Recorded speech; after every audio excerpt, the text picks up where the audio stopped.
अधीर रंजन चौधरी से लेकर सुशील कुमार रिंकू तक 26 सांसदों ने इसमें हिस्सा लिया है।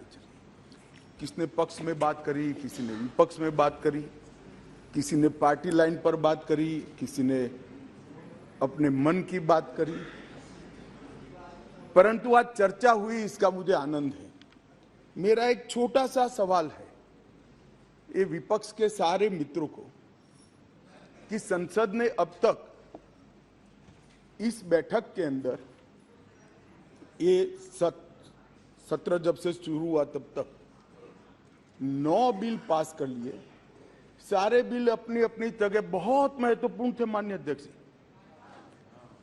हर क्षेत्र के महत्वपूर्ण बिल थे। उसमें इन्होंने कहा पीएम आकर जवाब दे, पीएम आएंगे तभी संसद चलने लगे।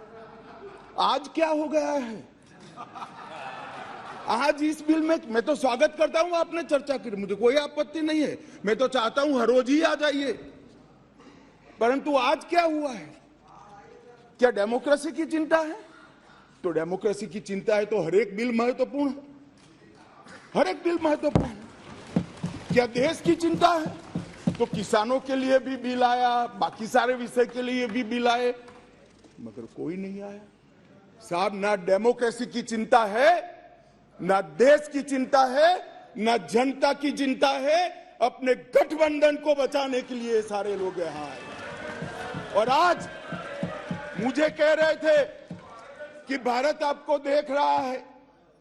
मैं बता रहा हूं कि भारत देख भी रहा है, देखना भी चाहिए। आपके दोहरे चरित्र को भारत देख रहा है। आपके लिए जनता के बिल महत्वपूर्ण नहीं है। हमारे गठबंधन से एक छोटी सी सुपारी जितनी पार्टी भागकर न चली जाए, इसका बहुत बड़ा महत्व है। आपकी प्रायोरिटी बड़ी स्पष्ट हो गई भाई, बहुत स्पष्ट आप लोगों ने ही कर दी। मैं तो कुछ बोला नहीं, चुपचाप सुनता रहा, सबको पढ़ा और सब बड़ी बड़ी दुहाइयां दे रहे थे। अरे भले आदमी, कोई तो सच बोल देता कि हम इसलिए आए हैं कि केजरीवाल जी हमारे गठबंधन से भाग न जाए। माननीय अध्यक्ष जी, खैर उनका जो कारण हो, मणिपुर उनका एब्सेंट रहने का कारण नहीं है। मैंने पहले दिन से यहां कहा है, जितनी लंबी चर्चा करनी हो मणिपुर पर सरकार चर्चा करने के लिए तैयार, हर चीज का जवाब दिया जाएगा और मैं दूंगा जवाब, मैं दूंगा जवाब। माननीय अध्यक्ष जी, उनको प्रॉब्लम एक ही है कि जनता के मन में भ्रांति खड़ी कर दी जाए। मैं उनको बताता हूं कि जनता है जो सब जानती है, कभी भ्रांति खड़ी नहीं होती है। आज आपने अपने आप को यहां पर एक्सपोज कर दिया है। माननीय अध्यक्ष जी, पूरी चर्चा को मैंने सुना। प्रेमचंद्रन जी से लेकर सारे लोग जो विषय पर बोले, मैंने ध्यान पूर्वक नोट भी पढ़े हैं, सुना भी है। माननीय अध्यक्ष जी, ये फिर से मैं एक बार कहता हूं कि सदन जनता को गुमराह करने की जगह नहीं है। सारे लोग राज्य के अधिकार, राज्य के अधिकार, राज्य के अधिकार कह रहे हैं। कौन से राज्य के? कौन से राज्य के? दिल्ली राज्य ही नहीं है, ये तो संघ प्रदेश है। और संघ प्रदेश में भी राजधानी क्षेत्र है जो एक विशेष आर्टिकल के तहत बनाया गया। अनुच्छेद 239 से 242 तक दिल्ली के कामकाज करने के तरीके को संविधान ने स्वीकार किया। हम तो संविधान संशोधन लेकर नहीं लाए थे, आप ही आए थे। 69वां संविधान संशोधन आप लेकर आए थे, आपने ही अधिकार नहीं दिए थे। अधिकार उसके तहत अनुच्छेद 239 ए 3B के तहत संसद को दिल्ली संघ राज्य क्षेत्र या उसके किसी भी भाग के लिए, उसके संबंधित किसी भी विषय के लिए कानून बनाने का पूर्ण अधिकार है। मैं फिर भी आज, मैं समझता हूं कि आप लोग समझकर ही बोले होंगे, समझते हैं, मगर पॉलिटिकली बोले होंगे, मगर मैं ऐसा समझकर बोलता हूं कि आप नहीं समझे होंगे। तो राज्य और केंद्र शासित प्रदेश और राजधानी क्षेत्र ये संविधान में अलग अलग एंटिटी है। अब राज्य की दुहाई, अभी किसी सदस्य ने कहा कल को आप किसी भी राज्य से, भाई नहीं हो सकता, राज्य के काम में दखल नहीं हो सकती। यहां दखल इसलिए कर सकती है संसद क्योंकि 239A3B के अंदर इस संसद को आपकी पार्टी जब सत्ता में थी तब अधिकार दिया हुआ है। और अभी किसी को लगता है मेरे अधिकार कम है तो चुनाव लड़ने से पहले आर्टिकल 239A3B पढ़ना चाहिए था। अब पढ़े नहीं, लड़ लिए और कहते मेरे अधिकार कम है। मैं देश की जनता को, दिल्ली की जनता को, सारे विपक्षी दलों को इतना ही कहना चाहता हूं, साहब 1993 में राज्य बना, 93 से 15 तक इसी नियमों के अनुसार उस वक्त भी सर्विस केंद्र सरकार के हाथ में ही थी। सुप्रीम कोर्ट ने एक इंटरप्रिटेशन किया और इंटरप्रिटेशन कर ये भी कहा कि अगर आपको सर्विस हाथ में लेनी है तो कानून बनाना पड़ेगा, जो अभी हम कर रहे हैं। तो 93 से लेकर 2015 तक किसी भी मुख्यमंत्री को कभी भी झगड़ा नहीं हुआ।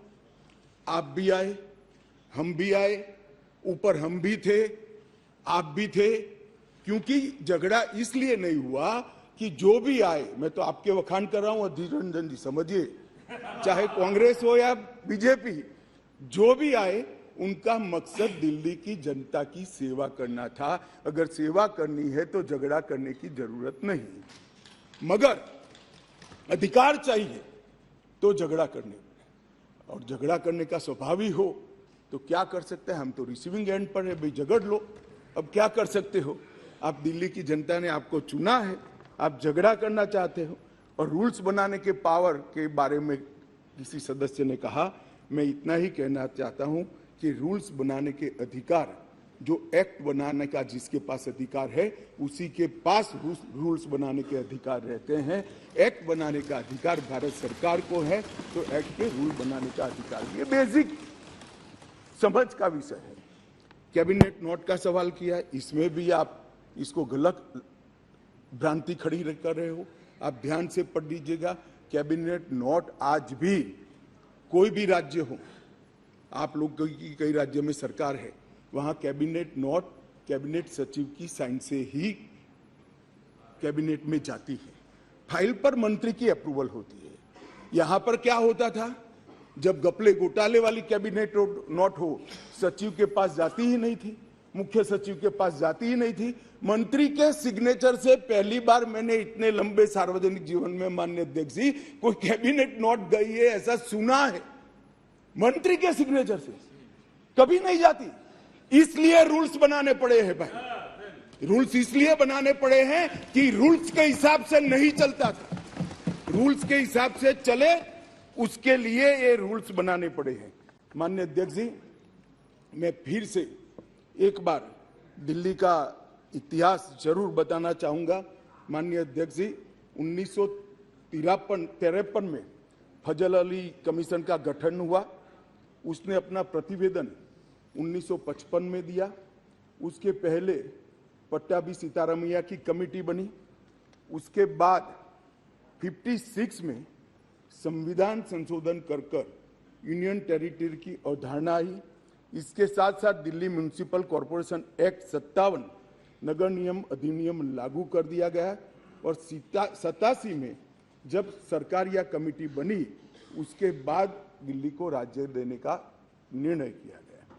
249A के तहत इसका विस्तृत वर्णन दिया हुआ है और 69वें संविधान संशोधन के द्वारा इसको लिया गया। मैं एक जो रिपोर्ट है इसका कोट भी पढ़ना चाहता हूं। पहले मैंने जवाहरलाल नेहरू जी को पढ़ा, आम्बेडकर जी को पढ़ा। श्री रिंकू जी आम्बेडकर जी को कह रहे थे कि आम्बेडकर की भावना के खिलाफ काम करे हो। रिंकू जी, हम तो आम्बेडकर जी की भावनाओं के अनुसार काम कर रहे हैं। आम्बेडकर जी ने कहा था कि केंद्र के तहत रहना चाहिए।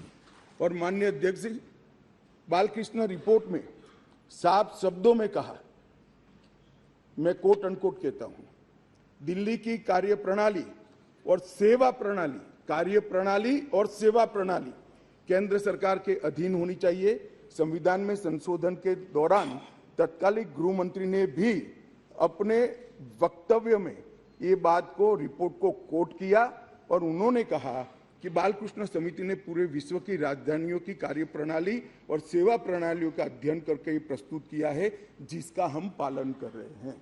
और उस वक्त गृह मंत्री कांग्रेस के थे। तो आपको ये मालूम होना चाहिए कि आप जब एक उंगली हमारे सामने करते हो तो 3 उंगली आपके सामने होती है। और मैं तो कहता हूं उस वक्त उचित ही किया था, और आज हम जो कर रहे हैं वो ही उचित ही कर रहे हैं। इसलिए आप, जैसा मैंने कहा कि आप गठबंधन को बढ़ाना चाहते हो, आपके मन में ऐसी कल्पना है कि गठबंधन बड़ा करेंगे तो शायद मोदी जी के खिलाफ चुनाव जीत जाएंगे। भाई और 2-3 लोगों को ढूंढ लाओ, जितने हो सके इतना इकट्ठा कर लो, अगले प्रधानमंत्री नरेंद्र मोदी जी ही बनने वाले। परंतु कम से कम इसके लिए 130 करोड़ की जनता के सामने इतने एक्सपोज न हो।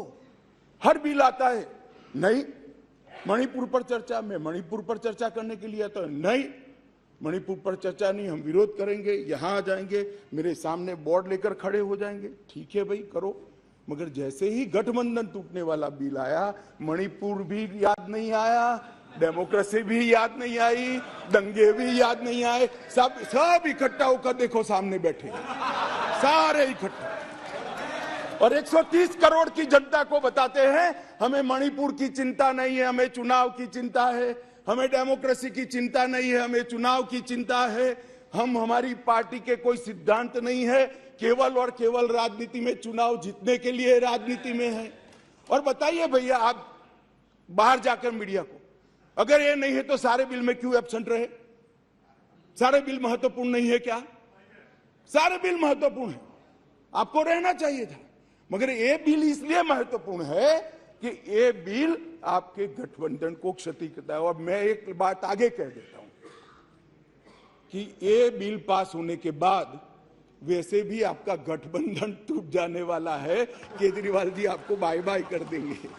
माननीय अध्यक्ष जी, एक बात आई कि भाई अध्यादेश क्यों लेकर आए। मैं बताना चाहता हूं कि 11/5/2023 को संविधान पीठ ने एक फैसला दिया।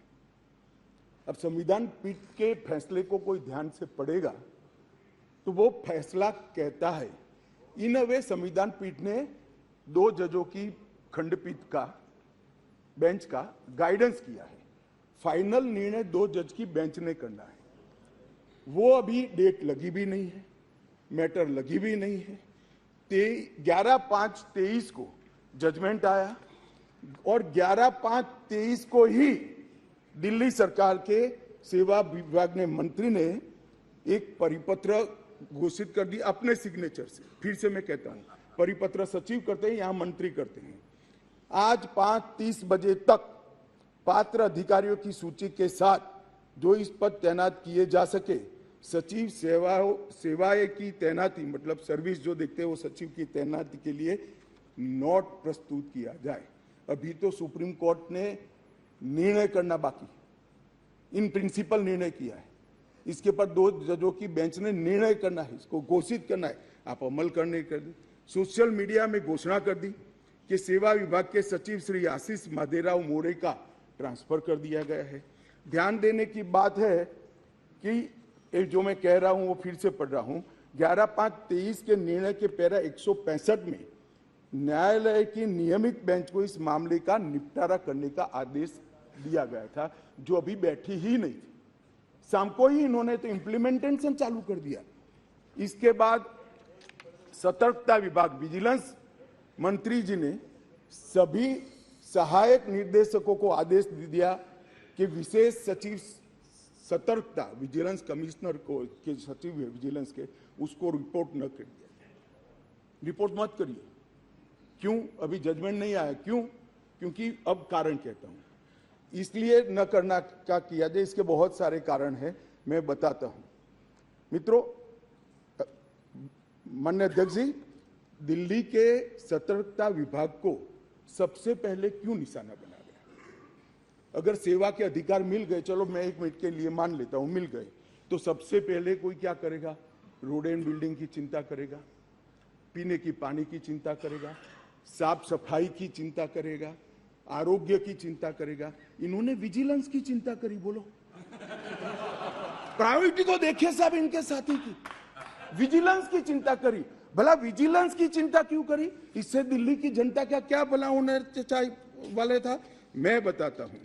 क्योंकि विजिलेंस विभाग को इसलिए निशाना बना गया, माननीय अध्यक्ष जी, कि इसमें बहुत सारी संवेदनशील फाइलें बंद पड़ी थी। कौन सी फाइलें थी? कौन सी फाइलें थी? जरा आप ध्यान से सुनना भाई। जिसके बारे में बड़े बड़े आवाज से आर्गुमेंट्स कर रहे थे, उनका एक्ट सुनना।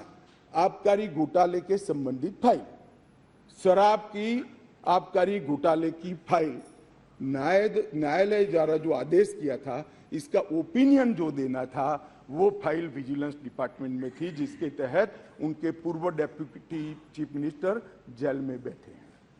अब वो फाइल कैसे इनके हाथ में दे? मुख्यमंत्री के नए बंगले के निर्माण पर अवैध रूप से हुए खर्चे के संबंधित फाइल, जिसमें स्वयं मुख्यमंत्री फंसते हैं। शीश महल की फाइल दिल्ली सरकार द्वारा उनकी पॉलिटिकल पार्टी ने उसके प्रचार के लिए, सरकार के नहीं, पार्टी के प्रचार के लिए 90 करोड़ रुपया खर्च कर दिया।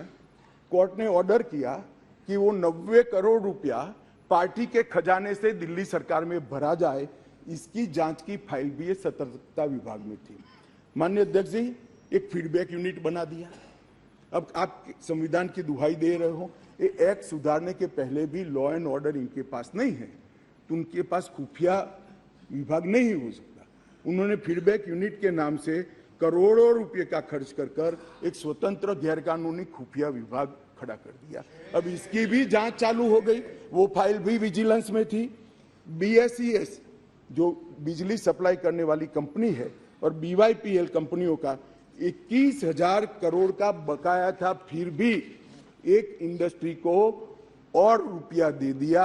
उनको 21,000 करोड़ लेना है, वो साइड में रहा और दूसरा पेमेंट कर दिया। इसका भी विजिलेंस में इंक्वायरी चल रहा है। अब ये सारी फाइलों के लिए माननीय अध्यक्ष जी सतर्कता विभाग को निशाना बना दिया। और ये हमारे दल, मैं तो नहीं मानते सारे दल इसका समर्थन करते होंगे ऐसे काम के, मगर गठबंधन की एक मजबूरी है, इसलिए सारे दल ये सतर्कता विभाग के साथ आज आप पार्टी के साथ जुड़ गए। माननीय अध्यक्ष जी,